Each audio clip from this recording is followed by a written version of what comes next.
Welcome to the Practice Podcast, conversations probing the nature of practice. I'm your host, Dave Fearon. Dr. Laura Harris is Senior Bioinformatics Scientist at NeuroX1. There, I said it correctly. This is a terrific conversation that I'm having for the second time with Laura Harris, as she's now 10 days into her altogether different way of applying her practice as a bioinformatics scientist in a startup. There's a lot to learn, so I'm not going to take too much time with this introduction, except to say that if I were trying to find a role model for the engaged practitioner, the fully engaged practitioner who is in the race with change and a few steps ahead, in this case, in the world of medicine, then I would say, take a look at Laura Harris. You can find her frequently posting on LinkedIn, which is where I first met her. And she's got an exciting new phase to her practice life. So here is Laura Harris. Well, folks, I am in a very appreciative mood right now because so much of what Peter Vale and I thought, wrote about, discussed in the podcast has to do with the changing of change itself. The rate of change, the nature of change, as we can see now in this horrendous global situation we're observing, even those moments that we thought could never happen are happening, and they're going to change again. So what's left for us in the practice world is keeping up and maybe getting a little bit ahead. So I brought back Laura Harris, who I've been tracking on LinkedIn for now at least a year or two, because she has wonderful posts, but also because she is just a little bit ahead of change, or maybe not. Hi, Laura. Tell us what your current situation is, and then we'll talk from there. Sure. So I'm about 10 days into my new job as a senior bioinformatics scientist with a little startup pharmaceutical company called NeuroX1. So I've transitioned now out of academia into an industry role, and I'm actually applying the bioinformatics skills that I was teaching and leading before in a more directed capacity. Wow. So academia, which is a big soft cushion in some ways for most of us who lived it. We also refer to what's beyond the edge of the cushion, the real world. And now you're in that real world. And that's quite a jump. And you've been there 10 long days. You must know everything there is about this new situation. But what does it feel? Why the jump, and what does it feel like in landing in that real small startup, but very interesting sounding company? It's a really interesting company. I'll talk more about it in a minute. Mm-hmm. First off, it's not as scary as you make it sound because I was in industry before. Okay. So I actually had a few years working at places like Emergent Biosolutions, who back in the day was called Bioport, on the anthrax vaccine development. I also worked at Pfizer as a scientific project associate for about 1.5 years or 2 years. So I've been in and out of industry, particularly pharmaceuticals, for all of my career as I weaved back and forth with academia. Really settled in academia about 10 years or so ago because of children. It was hard being in pharmaceuticals full time, really had to devote a lot of my time to that. Sometimes I was traveling, and that was just not conducive to having babies around. Mm-hmm. Academia was great for having babies around. You had a somewhat set schedule. You could be flexible with that. And there's security in academia that, I don't know, we will see in 1 year if I'm going to miss that or not. I'm going to put you down for a year from now for another Laura Harris episode. Do I still have a job in a year? Yes, that'll be the name of the episode. my prediction is someone who haven't met you in person, but have been following you, as I said, is that you will have a job. It may not be here or it may be there, but a whole different job. And I do understand the relative stability of your time at Michigan in, when you're trying to have that kind of lively career, you also want to make sure your kids have what they need. I am assuming that your family has reached the point where when you said, I'm not sure I want to keep doing this, I want to do something different, that they were saying, okay. For sure. I have a very supportive family, always have, probably always will. I'm very grateful for them for that.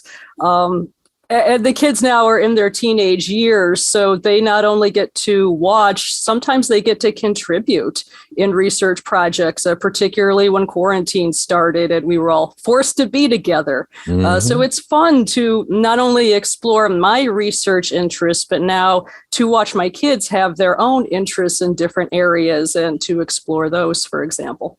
What are they focusing on right now?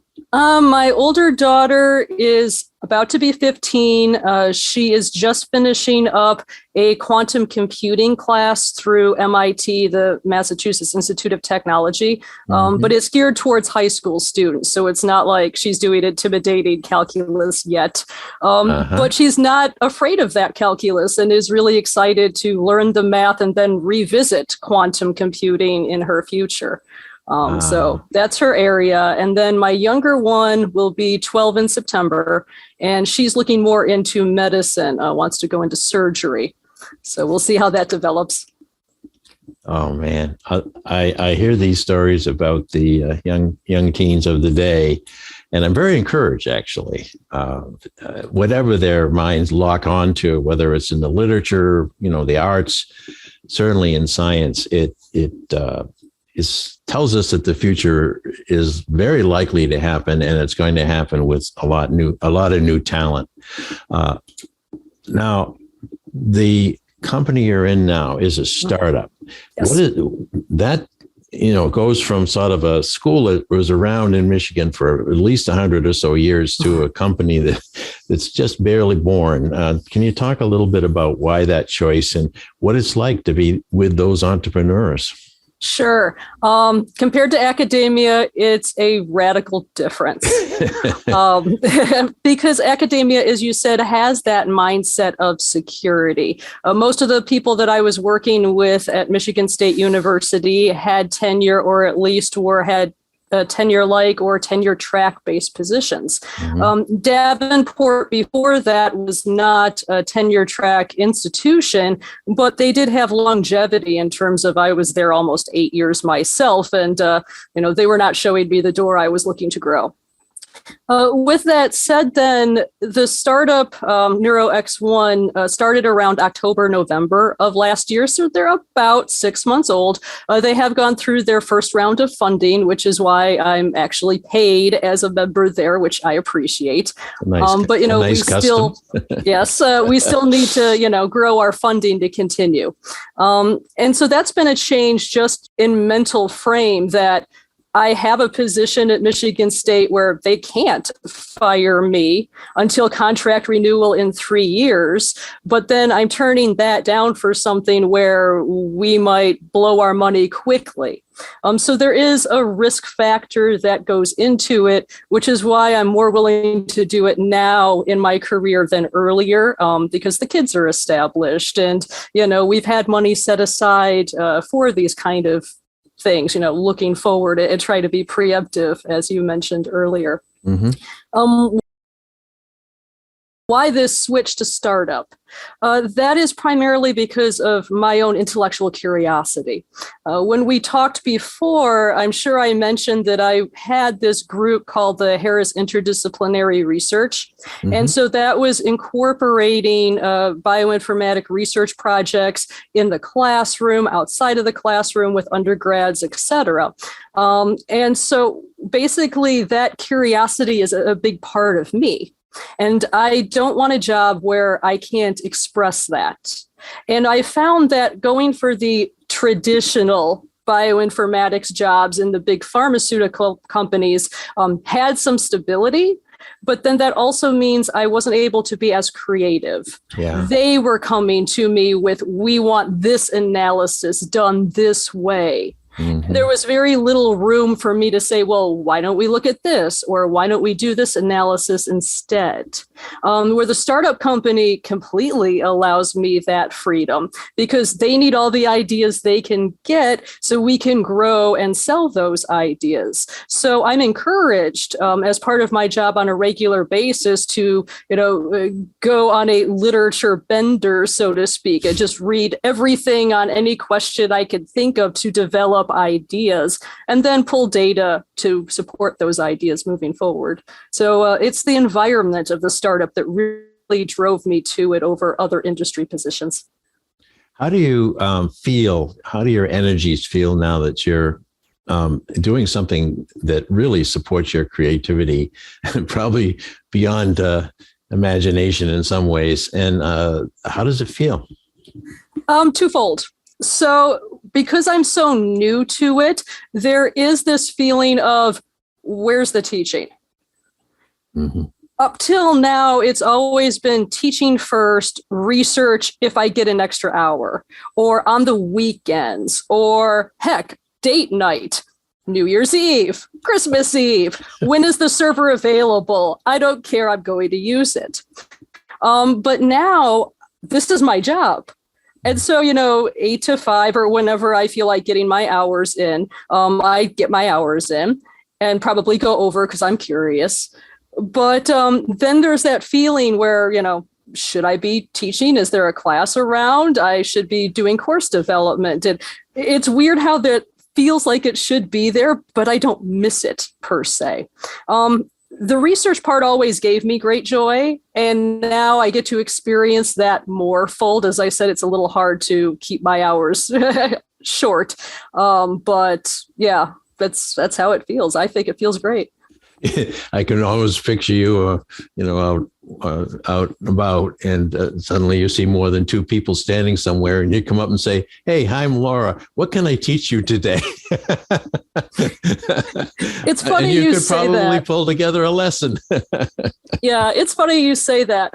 When we were doing conferences in person before COVID, there's always the wall of posters. You go up and down the aisles, and sometimes, hopefully, people are standing there and you can talk to them about their work. Well, my husband used to joke that you could hear me from across the hall because I would be the person standing by the poster. And if anybody walked by, I would be like, "Hey, do you want to hear about my poster today? Oh, I see you're from this particular place. Here's why I use your data, or here's how we can collaborate." And I would just grab everybody because, that's what I do. I don't know. I think it's how I was trained by my dad, who was in sales. Oh, okay. I catch a little bit of that now, but I've often said and somewhat lamented that those of us who got into that cushion of academia really lost any interest in selling, and even the conferences you mentioned was so constrained and so prescribed that, in fact, if you wanted to do a little bragging, it was, at least in the management academy, it was out of line. Mm-hmm. I used to come occasionally to those meetings with a lot of enthusiasm because I was creating some pretty interesting teaching, and I couldn't find a place to talk about it. Of course, I found a home in the Organization Behavior Teaching Society, but in the larger academy meetings, I always felt like I was delivering food or something when I came into some of those rooms. I'm not being fair to my colleagues, but I am being very, very appreciative of what you're saying, because I know that academia will miss your teaching until you decide to rotate another direction. But the teaching aspect might actually be coming into play with your colleagues in this new company. Oh, for sure. I think they didn't just bring you in to do stuff. I think because you not only knew stuff, but you also could help them in a teaching way, in the best sense of it, drawing ideas out from them, mixing them like a good, chemical compound, and then looking at it appreciatively and saying, okay, what can we do with this? Do you have already in just a few days, and even leading up to your coming there, where you feel a little bit of teaching going on? Oh, for sure. And that's because the company is so new and so small. We really are what I would call administration heavy at this point. I mean, we have a CEO, we have a chief scientific officer, et cetera, but these are not necessarily PhD trained scientists. On the payroll, there's only 2 PhD trained scientists, and I'm one of them. So frequently, like the CEO and the CFO and all those or CSO, excuse me, will head out to do the sales part and to do the fundraising part. But they're doing it based on the ideas of the scientists. So there's a lot of explanation that has to go on teaching from me on, okay, here's what I'm doing. Here's why I'm doing it. Here's the biology question I'm asking. Here's the answers I'm seeing and what they mean in a biological sense. So they do have some general idea, but that lack of training does give a gap that teaching fills. And I'm actually looking forward to growing us even more, because once we get larger, I'll be having people underneath me doing more of the computational work. And that'll allow me to then do more of a different teaching role in terms of connecting with board members, connecting with other members of hospitals or laboratories or pharmaceutical companies, to explain not only the work that I do, but also bringing those computational predictions into clinic. And that's something the company's looking to grow into as we get bigger, and something that I seem to have a little bit of a niche in, because they're all artificial intelligence focused, and I'm coming from that very strong wet bench clinical background. I remember you mentioning a wet bench the last time, and I'm thinking that, no, what an interesting image, but I get it. And I think that, there's artificial intelligence, and then there's Laura's intelligence and human intelligence, which I'm glad to see has a fighting chance, even with people who are very, very interested in what computing can do. You certainly know how to work both sides of that street from the middle and then so on. The first thought I have about that role that you're talking about is that you have to find receptive students in those founder CEO types, that if there was any sense on your part that they were looking for, and this is not totally unfair to them because I don't know them, but I would sometimes imagine if all they'd like to have is a soundbite, or a talking point, or 3 bullets so they can take it out and shop it around. I doubt if you find that is the depth of their interest. I think you probably find them very interested. Oh, yeah. And it's a process. So we do have what I'll call a sales slide deck, something that was put together, that's under 10 slides, very general, not very scientifically detailed.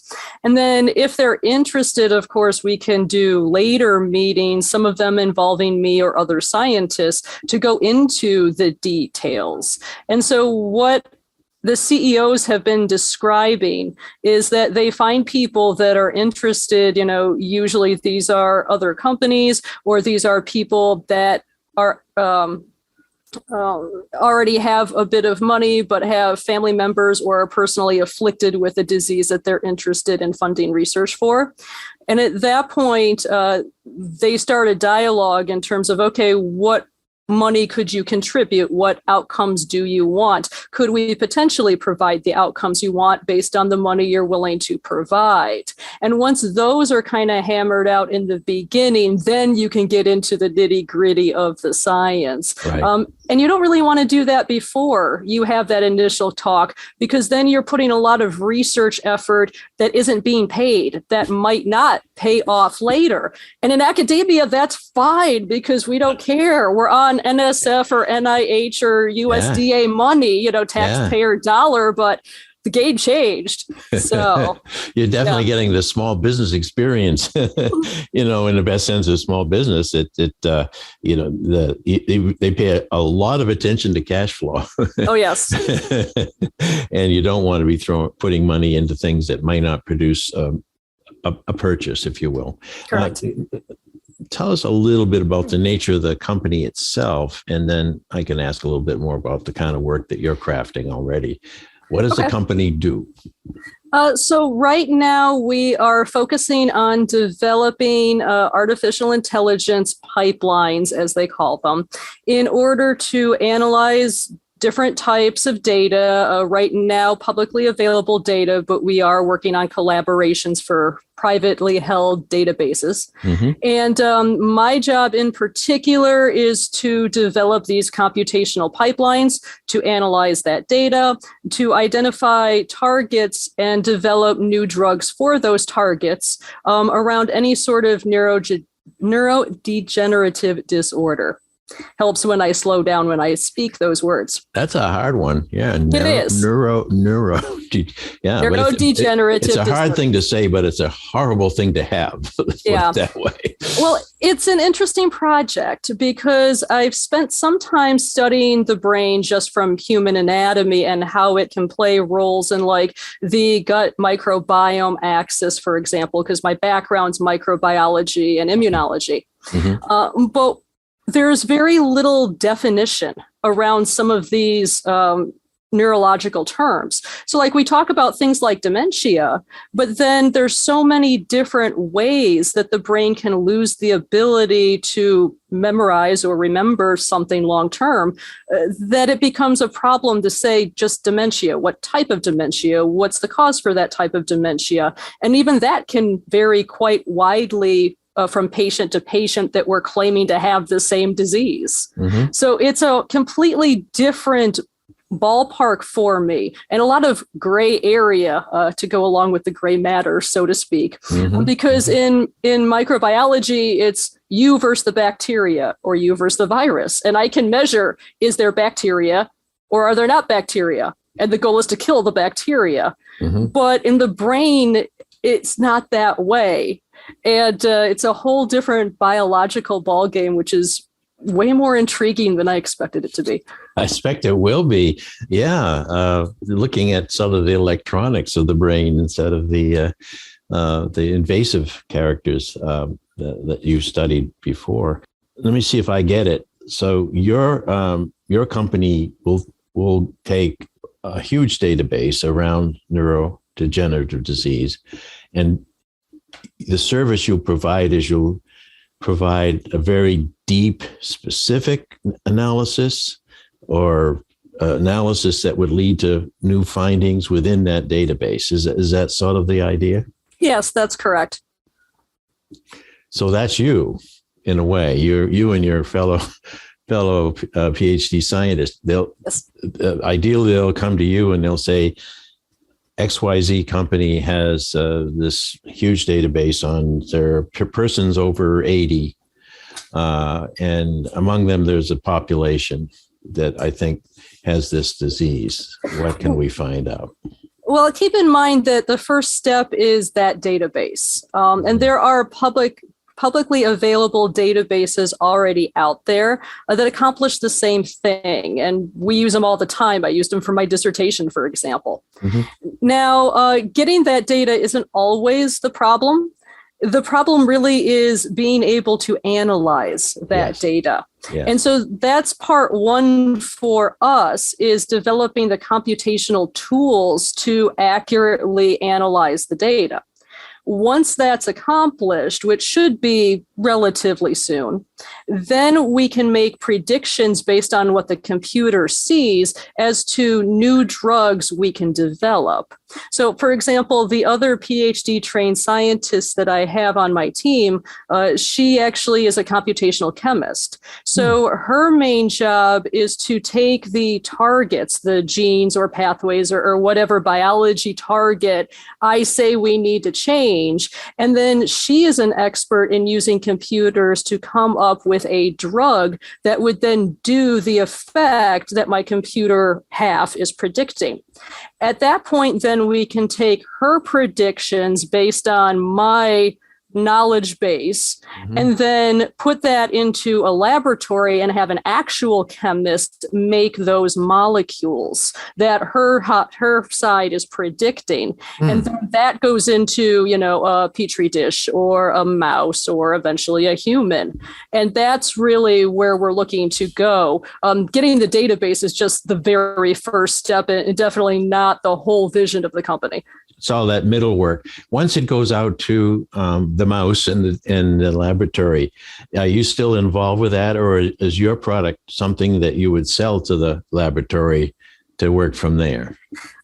We are unclear on that at this time. There are plans, if we can get contracts, of potentially expanding into laboratory and clinical space ourselves. But there are that are willing to just take our predictions, do a very brief wet bench or laboratory validation, and then say, okay, fine, we'll pay you for this and we'll progress it from there. Thank you very much. Have a nice day. So what those options are is going to yet to be determined, and will be very interesting to see over the next year. It makes it quite exciting. I could look over the top of my monitor here and imagine that about 15 miles from here, I'm looking at Jackson Labs right here in Connecticut.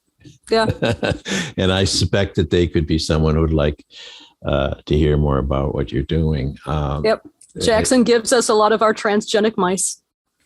They do mice, and I believe they're also now trying to do more actual research with the mice. So it's kind of an interesting moment for them and for this world. If it was just dementia alone that we were looking at, there would be a whole future of need there to fulfill. Speaking as someone who's about to become close to 80, it's still firing, but at any moment. And I know that it's a dreaded experience for a lot of us as we move, into an elderly period. And it would be terrific to know that there'll be more medication and other treatment that is coming, in part because of the Laura Harris decision to move from Michigan State to this role. Now, as far as the actual locale, I think you mentioned in our correspondence that this is largely a virtual experience for you.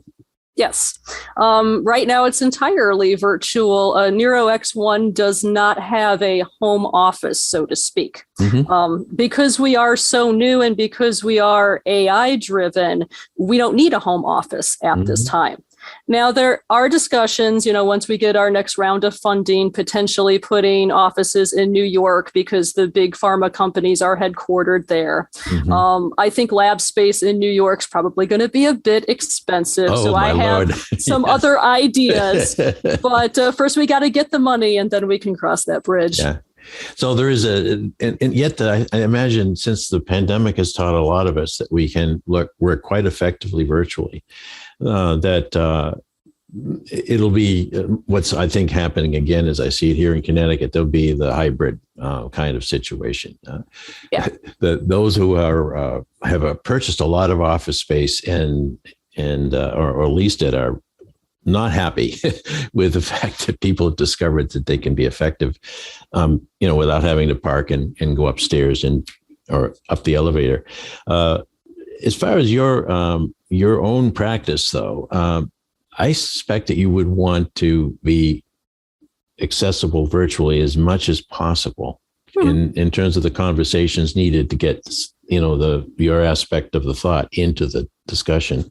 Have you learned a lot about how to be virtual? Because you're not really, you weren't at Michigan, you were actually on the ground, even during the pandemic, weren't you, with the labs and teaching? How much of that, as I recall, were you present on campus? No? Oddly, so let's back that train up. Before the pandemic, I was an assistant professor at Davenport University. And there we did have labs for microbiology lab, general biology lab, human anatomy lab, that sort of thing. I was responsible for setting up and teaching some of those labs, and then COVID hit. Yeah. Now, that was a whole fun catch-22 because the lectures went online, no problem. The labs were hard to transition. Yeah. And so we ended up replacing a lot of the hands-on techniques with videos, which really didn't do them justice. And then as I was leaving Davenport for Michigan State, there became startup companies that were addressing this through kits, which I thought were brilliant ideas. So then you could go to this startup company and you would buy for $100 a kit, and they would mail you, perfectly safe chemicals and reagents and petri dishes and pipetters or whatever you need to carry out certain safe experiments from your house. Wow. So I was really a proponent for adding those in as an alternative and even continuing some of the online classes permanently in the lab space, because some things like microbiology for nursing, they really don't need to know how to handle a pipette. Petri dish, maybe for sample collection, but they don't need the molecular side of things. So there are some things where, okay, I can see a true microbiology major needs that. Nursing major, not so much.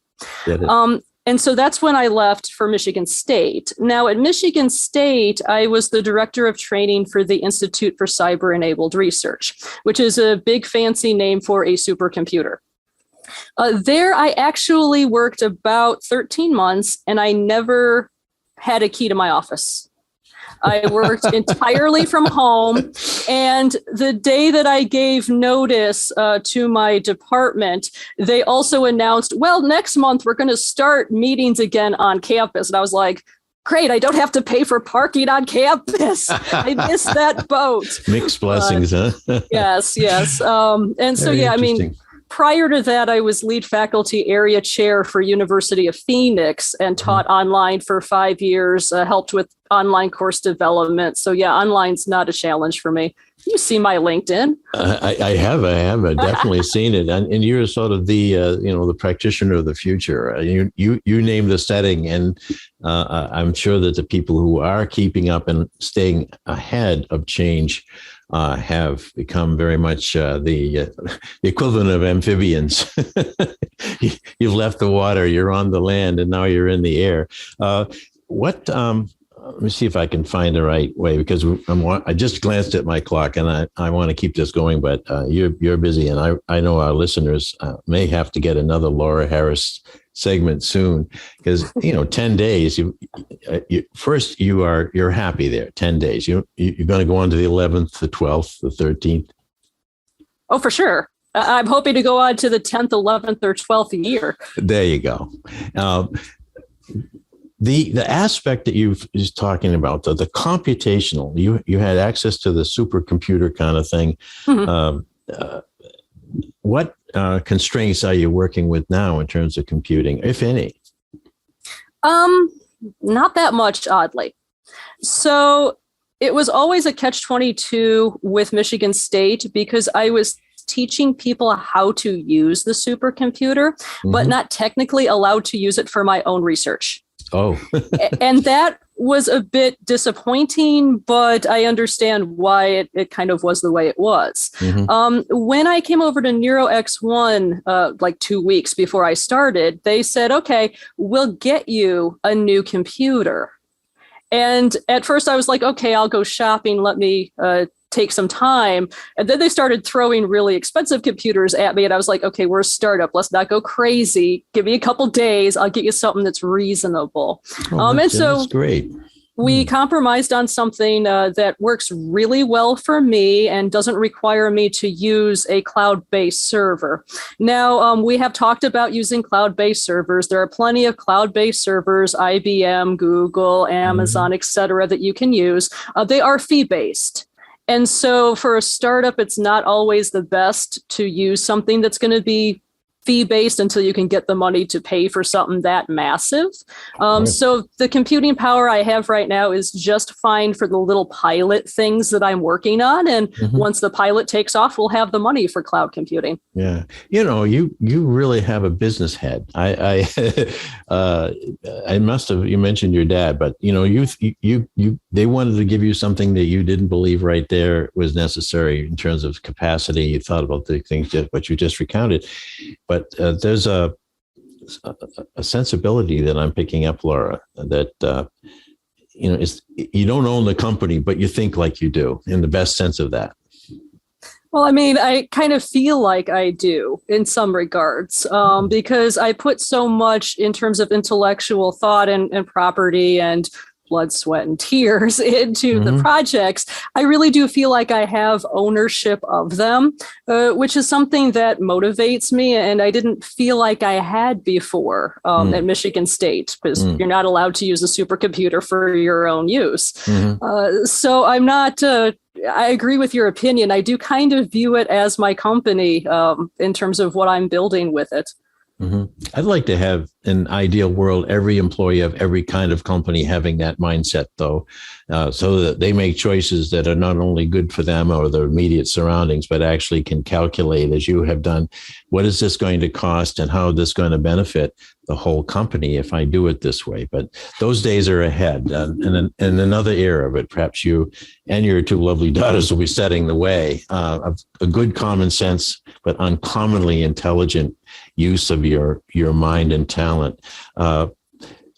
What thoughts would you like to have cap off our conversation, if any? Because you when you write on LinkedIn, it's very captivating. Well, thank you. Overall, people, I hope, are listening to this podcast series as well as looking forward to the book that I finished for Peter Vale about the nature of practice itself. The difference between putting in a day's work and putting in a day's practice is very different in terms of attitude and even in terms of results. So would you be an advocate, if I'm pitching this to you, for the choice to be a practitioner of something and more than just someone who does the job in science or any other place? For sure. I'd much rather be and hire and work with practitioners. They're motivated, they're excited, they're engaged. I think I saw a human resources person on LinkedIn this morning that was just talking about the difference between an employee that's engaged and one that's not, and how the one that is willing to do extra work and has a more positive attitude and is willing to think outside the box, where the one that isn't engaged is phoning it in, so to speak. They just want to go home at the end of the day. They're not really thinking about what's best for the company or the position or themselves. And so definitely be a practitioner whenever possible. But it's interesting how life makes you practitioners in different ways.